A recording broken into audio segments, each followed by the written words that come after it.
이사야 13장에서부터 계속해서 이스라엘 백성의 심판의 도구로 사용되었던 열국들의 심판이 이어집니다.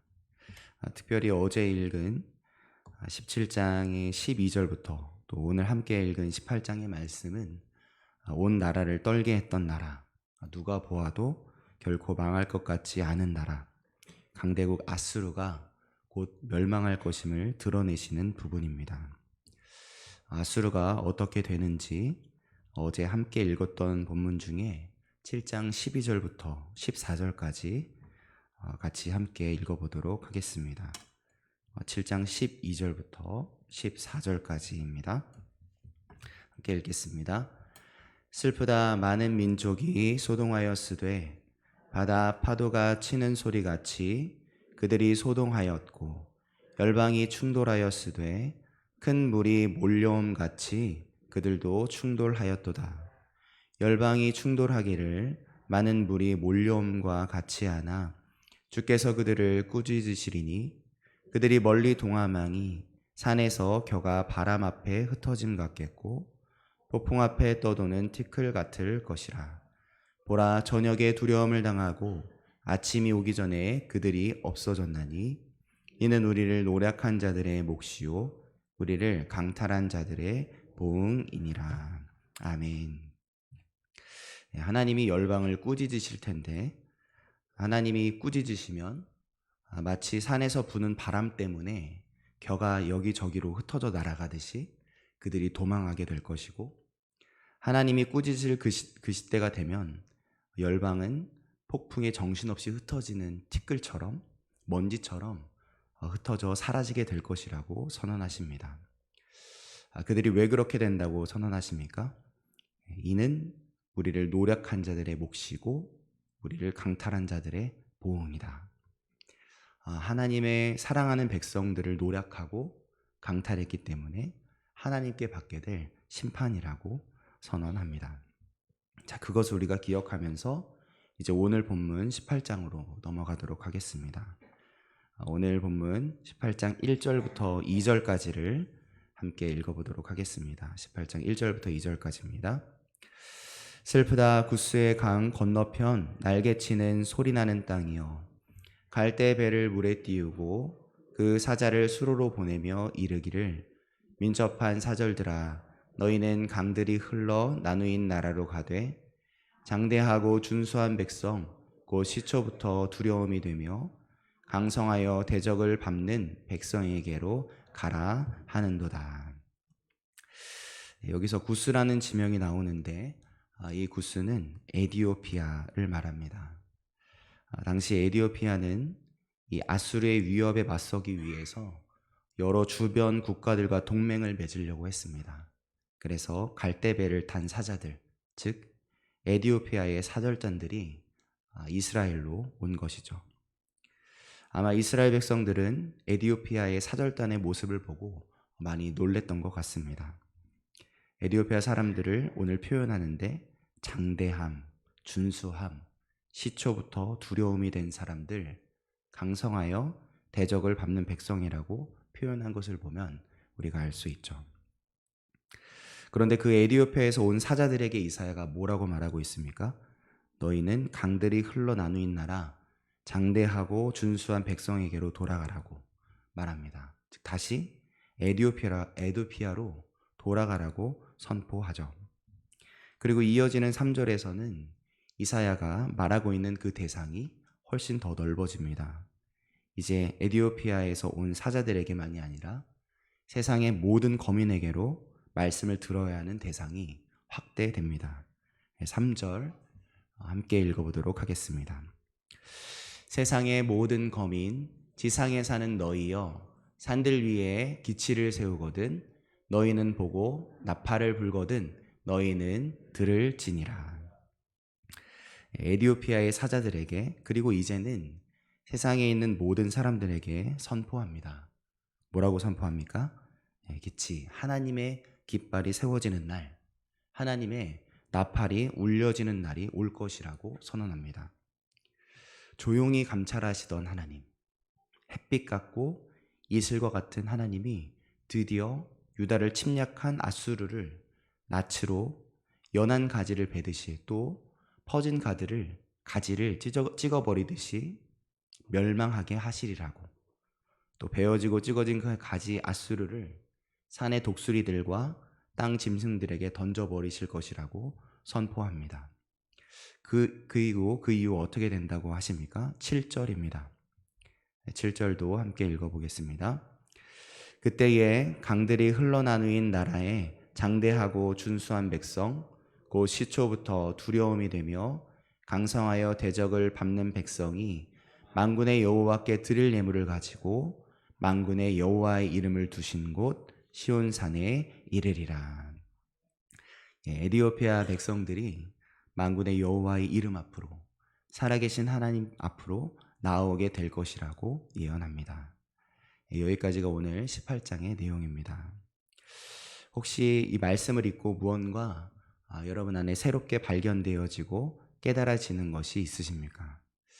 그렇다면 그것을 오늘 여러분에게 주시는 하나님의 음성으로 들으시고 또 그 뜻을 찾으시고 그 뜻을 돌이키시고 회복하게 되시길 예수님의 이름으로 축복합니다. 도움이 되시도록 제가 말씀을 준비하면서 깨달은 것들을 함께 나누려고 합니다.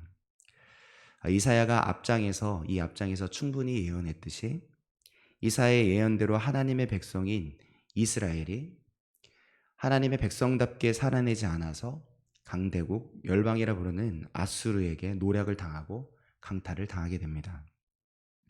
그런데 그 아수르의 행보, 직접 이스라엘을 노략하고 강탈하는 아수르의 모습을 두 눈으로 보는 사람들, 아수르의 강대함을 직접 두 눈으로 확인하고 있는 이방 나라들에게 이 아수르의 승리가 어떻게 보였겠습니까? 분명 아수르의 강함으로 얻어내는 승리처럼 보였을 것입니다. 그것이 그들 두 눈에 보이는, 두 눈으로 확인하고 있는 실제이죠. 그런데 오늘 하나님의 말씀을 함께 보고 있는 우리 눈에 이 아수르의 승리가 어떻게 보입니까?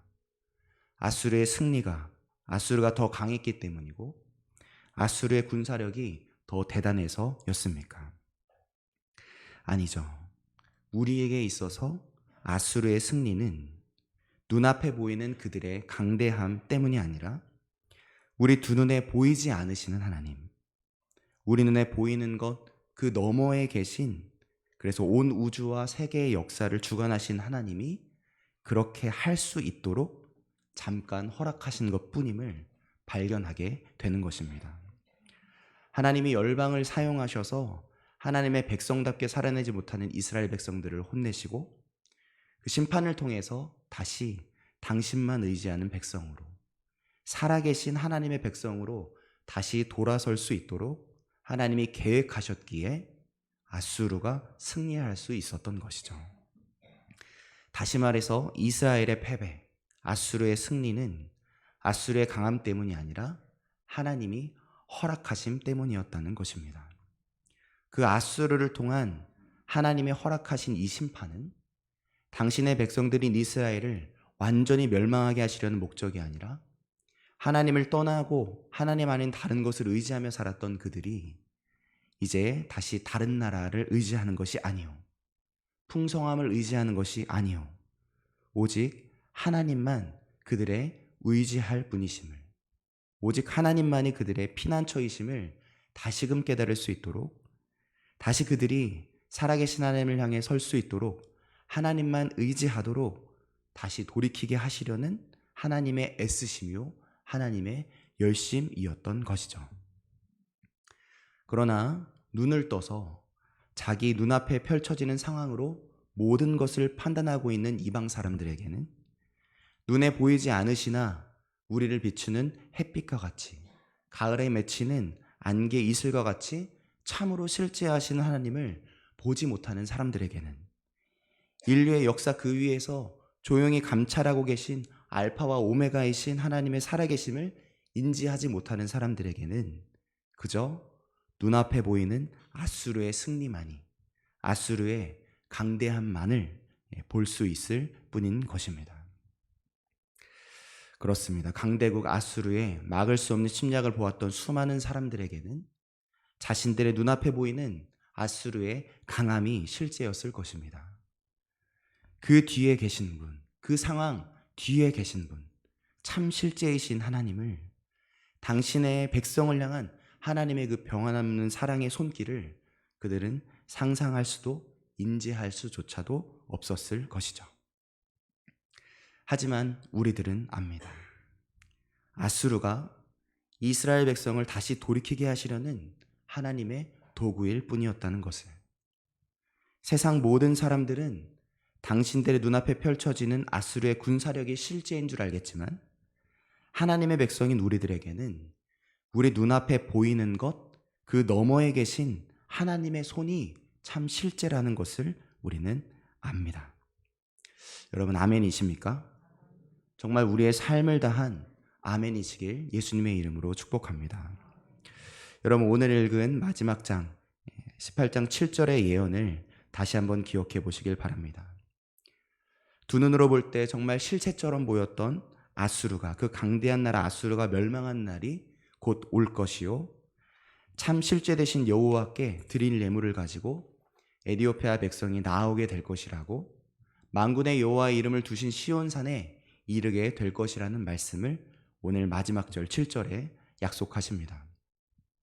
놀랍게도 하나님이 약속하신 이 예언의 말씀 그대로 하나님이 세계를 움직이시죠. 참 실제이신 하나님의 역사가 사도행전까지 이어져서 실행이 됩니다. 함께 오늘 확인해 보고 싶습니다. 사도행전 8장 26절부터 29절을 함께 찾아보겠습니다. 사도행전 8장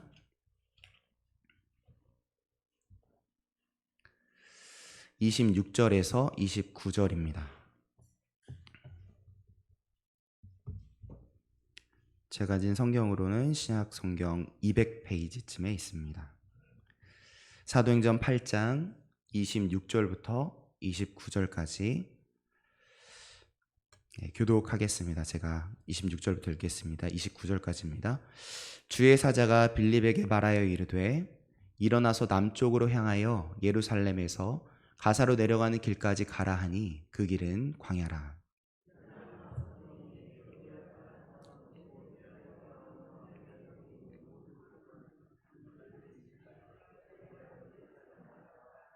돌아가는데 수레를 타고 선지자 이사야의 글을 읽더라. 빌립더러 이르되 이 수레로 가까이 나아가라 하시거늘. 성령이 빌립을 광야로 가라고 하시는데 그곳에 누가 있습니까? 에디오피아의 국고를 맡은 내시가 있었습니다. 그리고 그 에디오피아 사람이 무슨 책을 읽고 있었습니까? 이사야입니다. 이사야를 읽고 있습니다. 놀랍죠? 이사야를 읽던 그 에디오피아 사람에게 읽는 것을 깨닫느냐고 빌립이 묻습니다. 그러자 빌립을 자기 수레에 태우고 빌립에게 궁금한 걸 묻죠. 이 에디오피아 내시가 궁금해했던 그이가 누구였습니까? 이사야가 예언하고 있는 임마누엘, 바로 하나님의 참 실제 되신 예수였습니다. 보이지 않으나 실제하신 하나님의 역사가 계속해서 이어지고 있었음이 보이시죠? 이후 빌립을 통해 참 실제이신 하나님, 예수를 깨닫게 된 에디오피아 사람이 어떻게 할까요? 또 36절을 읽어보도록 하겠습니다. 사도행전 8장 36절입니다. 길 가다가 물 있는 곳에 이르러 그 내시가 말하되 보라 물이 있으니 내가 세례를 받음에 무슨 거리낌이 있느냐. 빌립에게 세례를 받습니다. 그리고 그 에디오피아 내시는 그 감격, 눈에 보이지 않는, 눈에 보이는 것 너머에 실제하시는 하나님을 깨닫는 그 놀라운 기쁨을 안고 에디오피아로 돌아가게 되죠. 여러분, 보이십니까? 무엇이 참 실제인지 여러분 보이십니까? 오늘 우리들의 시선은 무엇을 보고 있습니까? 우리 눈앞에 펼쳐진 상황, 그것이 우리들의 실제입니까? 아니면 우리 눈앞에 펼쳐진 상황이 아니라 그 뒤에 계신 하나님, 온 우주를 주관하시고 모든 인생을 친히 이끄시는 하나님, 저와 여러분의 목자 되시는 그 하나님이 저와 여러분의 참 실제이십니까? 오늘은 이렇게 간구하면 어떨까 싶습니다. 하나님, 우리 눈앞에 펼쳐지는 문제들과 상황을 바라보면서 떨고 있는 저희들의 눈을 밝히 열어주시옵소서. 우리 눈앞에 서 있는 문제, 그 문제들 앞에서 두려워하며 괴로워하며 신음하고 있는 우리들의 닫힌 눈을 열어주시옵소서. 우리 눈에 보이는 건 넘어 참 실제이신 살아계신 하나님을 보는 사람들 되어 삶 속에서 만나게 될 아수르와 같은 그 어려움들 중에서도 하나님만 의지하는 사람들, 보이지 않는 하나님, 나의 참 실제이신 하나님이 승리케 하시는 사람들로 서도록 이끌어 주시옵소서. 이 간구가 오늘 저와 여러분의 간구가 되시길, 그리고 우리의 간구에 귀를 기울여 주시고 그 간구대로 우리의 눈을 열어주시고 우리의 참 실제 대신 참 실제가 되어주시는 그 하나님을 오늘 다시 만나 기뻐 돌아가게 되시길 예수님의 이름으로 축복합니다. 아멘. 기도하시겠습니다.